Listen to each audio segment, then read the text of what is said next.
Hello दोस्तों, आज मैं नाइटमेयर सिनेमा मूवी को एक्सप्लेन करूंगी जो 2018 में रिलीज हुई। एक अमेरिकन हॉरर एंथोलॉजी मूवी है। अब जिन लोगों को एंथोलॉजी का मतलब नहीं पता, मैं उन्हें बता दूं। एंथोलॉजी मूवी में मल्टीपल शॉर्ट मूवीज होती हैं जिन्हें अलग अलग डायरेक्टर्स डायरेक्ट करते हैं। इस मूवी में भी 5 हॉरर स्टोरीज हैं। पहली स्टोरी में हमें समंथा नाम की लड़की दिखती है जिसने अभी अपने बॉयफ्रेंड जेसन से ब्रेकअप किया है। अचानक उससे एक सिनेमा हॉल दिखाई देता है। वो उसके अंदर जाती है। वो हॉल खाली है। तभी एक सीट पर लाइट आती है और कोई चीज उसे जबरदस्ती खींचकर बिठा देती है। समंथा मूवी में खुद को जंगल में देखती है जिसके कपड़ों और बॉडी में खून लगा है। वो किसी चीज से डरकर भागती है और एक बॉडी के ऊपर आकर गिर जाती है।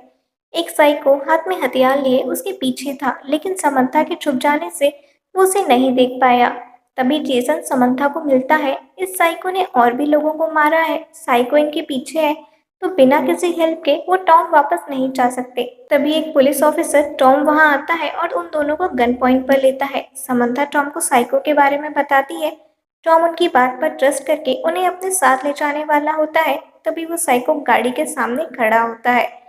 टॉम उस साइको को गन पॉइंट पर लेकर उसे हथियार गिराने कहता है। वो साइको ऐसा नहीं करता और आगे बढ़ता है, जिस वजह से टॉम डरते हुए उस पर गोली चला देता है। उसका चेहरा देखने पर टॉम शॉक होता है और उस साइको के पैर से टकराकर खुद के सर पर गोली मार लेता है। जेसन कार से बाहर निकलकर टॉम के पास गाड़ी की चाबी लेने जाता है। तभी वो साइको वापस उठता है। जेसन उसे मारता है और वो लोग एक घर की तरफ भागते हैं, जहां उनका एक फ्रेंड माइक उन्हें मिलता है। समंथा उसे बताती है साइको ने उनके सारे फ्रेंड को मार दिया। तभी वो साइको सामने खड़ा होता है और माइक को हथौड़ा फेंक कर मारता है। जेसन दरवाजा बंद करता है, लेकिन उसका लॉक खराब हो चुका है। वो समंथा को इसे पकड़ने बोलकर साइको को मारने के लिए गन उठाता है, लेकिन माइक उसे गन छीन लेता है क्योंकि वो उसे खुद मारना चाहता था। वो बात कर ही रहे होते हैं, तभी समंथा को जोर से धक्का लगता है और साइको दरवाजा खोलकर माइक को भी मार देता है। जेसन इतनी बेवकूफी से गोली चलाता है कि सारी गोली माइक को लगती है। साइको अंदर आता है। जेसन और उसकी फाइट होती है। इसी बीच समंथा को कारपेट के नीचे सीक्रेट बंकर मिलता है और वो वहां जाती है। लाइट ऑन करने पर उसे बहुत सारे कंकाल दिखते हैं जिनमें काफी बुरी तरह से मारा गया है। इधर जेसन के हाथ में नाइफ आती है, लेकिन शील की वजह से वो साइको बच जाता है और सारी नाइफ जेसन की बॉडी में घुसा देता है। उसके बाद वो जेसन की बॉडी को अंदर तक जलाकर उसे मार देता है। जेसन की चीख सुनकर समंथा हथियार उठाकर साइको को मारने जाती है, जहां उन दोनों की फाइट होती है। समंथा उसे मारने वाली होती है। तभी वो अपना चेहरा दिखाकर बोलता है वो फ्रेड है, उनका नेबर। फ्रेड उसे फ्लैशबैक का याद दिलाता है जिसमें वो और उसके फ्रेंड्स वेकेशन के लिए यहाँ आए हुए थे। तभी आसमान से कोई चीज गिरती है और वो लोग क्यूरियस होकर उसे देखने चाहते हैं। फ्रेड उस चीज को टच करने मना करता है और सब साइंटिस्ट पर छोड़ने बोलता है, लेकिन जेसन उसकी बात नहीं मानकर उस चीज को हाथ लगाता है और काफी सारी स्पाइडर उसमें से बाहर आकर सभी की बॉडी के अंदर घुसने लगती हैं। फ्रेड किसी तरह वहां से बचकर रूम में जाता है, लेकिन एक स्पाइडर उसका पीछा करती है। वो दरवाजे के नीचे से ऊपर आकर उस पर हमला करने वाली होती है। तभी ऊपर से एक मास्क फ्रेड के मुंह पर आ जाता है और वो स्पाइडर को हथौड़े से मार देता है। उसे पता चलता है अब उसे सभी को मारना होगा जिनके अंदर वो स्पाइडर थी, ताकि वो हर जगह फैलकर इंसानों को इन्फेक्ट ना कर पाए। फ्रेड समंथा से पूछता है क्या उसके अंदर अभी कोई इंसान बचा है। तभी समंथा का सर बीच से खुलता है, जहां से सारा कंट्रोल स्पाइडर कर रहा था। वो फ्रेड को उसे मारने कहती है और वो ऐसा ही करता है। जब फ्रेड बाहर आता है तो काफी सारे स्पाइडर उस पर हमला करते हैं और वो उनसे रात भर लड़ता है। मॉर्निंग फ्रेड गाड़ी लेकर टाउन की तरफ जाता है और हम व्यूअर्स देख पाते हैं स्पाइडर अब फ्रेड की बॉडी के अंदर घुस चुका है और धीरे धीरे वो टाउन में सभी को इन्फेक्ट कर देंगे। सेकेंड स्टोरी में तो कपल को दिखाया जाता है जो सिनेमा हॉल के अंदर जाते हैं। दोनों किस कर रहे होते हैं। तभी मूवी स्टार्ट होती है और एना अपने चेहरे के स्कार को देखकर काफी लो फील करती है। वो बाहर आती है और डेविड उसे अपने बारे में बुरा सोचने मना करता है। वो बोलता है उसने इस बारे में अपनी मॉम से बात की, उन्होंने भी सर्जरी कराई है और अगर एना प्लास्टिक सर्जरी कराना चाहे तो वो डॉक्टर से बात करेंगी और सारा खर्चा डेविड उठाएगा। एना डॉक्टर से मिलने जाती है जिसने डेविड की मदर की भी सर्जरी की है, लेकिन एना अभी तक उनसे नहीं मिली है। डॉक्टर एना को विश्वास दिलाते हैं वो एना का फेस काफी ब्यूटीफुल बना देंगे जिससे वो मिरर से कभी नहीं डरेगी और डेविड टाउन का सबसे लकीएस्ट मैन होगा। सर्जरी स्टार्ट होती है और एना की बैटिंग दिखाई जाती है जिसमें वो काफी सुंदर लग रही है, लेकिन तभी उसे डॉक्टर और दो नर्सेस ऑपरेशन इक्विपमेंट के साथ दिखते हैं। एना को होश आता है, उसकी सर्जरी अब कंप्लीट हो चुकी है। नर्स उसे बोलती है सर्जरी काफी अच्छी रही और डॉक्टर उसे कुछ मिनट में देखने आएंगे। डेविड उससे मिलने आता है और एना दवा के असर की वजह से सो जाती है। डेविड उसकी पिक क्लिक करके किसी को सेंड करता है, तभी डेविड को कॉल आता है जिसमें वो बोलता है वो डॉक्टर से बात करेगा। डॉक्टर और डेविड बात करते हैं। डॉक्टर बोलता है उसने अपनी तरफ से जितना हो सके उतना अच्छा किया है। डॉक्टर एना से मिलने आते हैं, उसे बोलती है उसकी स्किन का ऑक्सीजन लेवल कम है, छोटा सा प्रोसीजर है जिसका ट्रीटमेंट वो कल करेंगे। एना नर्स से मिरर और फोन के लिए पूछती है जो एना को कल ही मिलेगा। रात में एना की नींद खुलती है और वो अपने बेड से उठकर रिसेप्शन की तरफ जाती है। नर्स के जाने पर वो अपनी फाइल चेक करती है जिसमें डेविड ने और प्रोसीजर तुरंत करने कहा होता है। एना वहाँ एक रूम में जाती है जहाँ एक लेडी के फेस की काफी बुरी सर्जरी की गई होती है। एना डर कर रूम से बाहर निकलती है। उसी टाइम वहाँ नर्स आती है और एना नर्स को बॉटल से मार देती है और लिफ्ट से भागने की कोशिश करती है। तभी डॉक्टर वहाँ आते हैं और इंजेक्शन देकर उसे बेहोश कर देते हैं। वो लोग एना की सर्जरी करते हैं। जब एना को होश आता है, डेविड उसके पास होता है। वो उससे बोलता है उसकी मदर एना से मिलने आई है। एना मिरर में खुद की शक्ल देखती है जो उन्होंने काफी खराब कर दी है और चेस्ट पर एक एक्स्ट्रा बॉडी पार्ट भी ऐड कर दिया है। एना ये देखकर काफी शॉक होती है कि उसके साथ ये क्या हो गया। तभी डेविड की मदर अंदर आती हैं और एना का फैमिली में वेलकम करती हैं। वो लोग एना के न्यू लुक को भी पसंद करते हैं जो उनके कहने पर ऐसा किया गया था। मूवी खत्म होती है लेकिन डेविड वहां नहीं होता। एना डेविड को ढूंढते हुए प्रोजेक्टनिस्ट के पास जाती है और उसे डेविड के बारे में पूछती है। वो कुछ नहीं बोलता। एना उससे पूछती है तुम कौन हो? वो बोलता है मैं प्रोजेक्टनिस्ट हूँ। हमें एना की चीखने की आवाज सुनाई देती है और स्टोरी यहीं खत्म हो जाती है। तीसरी स्टोरी में एक प्रीस्ट उस सिनेमा हॉल में जाता है। मूवी स्टार्ट होती है और एक बच्चा पीटर डेविल से पजेस्ड होकर स्कूल की बिल्डिंग से कूदकर खुद की जान देने की कोशिश करता है। तभी एक नन उसे ऐसा करने से रोकती है और अपना हाथ आगे बढ़ाती है। तभी उस बच्चे का हाथ मुड़ता है और वो नीचे गिरकर मर जाता है। उसका ब्लड एक लड़की टैनी के ऊपर गिरता है जिस वजह से वो काफी डर जाती है। वहाँ की टीचर टैनी को संभालती है और सोने के लिए उसे स्लीपिंग पिल देती है। वो टीचर रात में वर्क कर रही होती है। तभी उसे बाहर चीजें गिरने की आवाज आती है और वो बाहर जाकर देखती है। इधर फादर और नन दोनों इंटीमेट हो रहे होते हैं। तभी डोर पर नॉक होता है और दोनों बाहर देखने जाते हैं। वहां उन्हें ब्लड से बना हुआ एक ईवल फेस दिखाई देता है। नेक्स्ट मॉर्निंग टैनी पीटर की गिरने वाली जगह को देखकर उसे याद कर रही होती है। तभी वहां दो गर्ल्स आती हैं और उसे बुली करती हैं। डैनी वहां से जाने लगती है। एक गर्ल उसे रोकने की कोशिश करती है। डैनी को टच करते ही उसे धक्का लगता है और वो बुरी तरह गिर जाती है। नन उसे वहां देखने आती है लेकिन वो लड़की बुरी तरह चिल्लाते हुए पीछे हटती है क्योंकि वहां उसे डेविल खड़ा हुआ दिखाई देता है। रात में सभी सोई हुई लड़कियां उठती हैं और उनकी आंखों से ब्लड निकल रहा होता है। यही ब्लड एंजल के स्टैच्यू से भी निकलता है जिसका मतलब है ये लड़कियां पजेस्ड हो चुकी हैं। इधर नन डीमन के बारे में स्टडी करती है जहां उसे मस्जिद के बारे में इंफॉर्मेशन मिलती है। मस्जिद इंसेट और लस्ट में रहने वाले लोगों को पनिश करता है। उसका काम बच्चों को टॉर्चर करके उन्हें सुसाइड करने के लिए मजबूर करना है। फादर वहां आते हैं और नन उन्हें मस्जिद के बारे में बताती हैं। तभी पीटर उनके पास आता है जो अभी तक डीमन से पजेस्ड है। फादर क्रॉस की हेल्प से छोटा सा एग्जॉर्सिज्म करके पीटर की सोल को बुलाते हैं। पीटर उन्हें बताता है वो उसके अंदर है, आपको उसे मारना होगा इससे पहले कि देर हो जाए।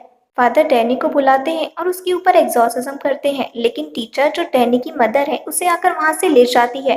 नन फादर को कहती है डैनी सोर्स नहीं हो सकती एंड शी वॉज राइट क्योंकि वो डीमन उसकी मदर के अंदर था जो और लड़कियों को पजेस्ट करके उन्हें डैनी के मरने तक उसे तड़पाने बोलता है जो डार्क लॉर्ड की आंख और कान बनेंगे।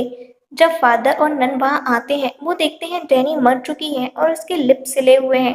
वहां के स्टूडेंट फादर और नन पर हमला कर देते हैं और दोनों डेविल से फाइट करने के लिए हथियार उठा लेते हैं और बच्चों को मारना स्टार्ट करते हैं।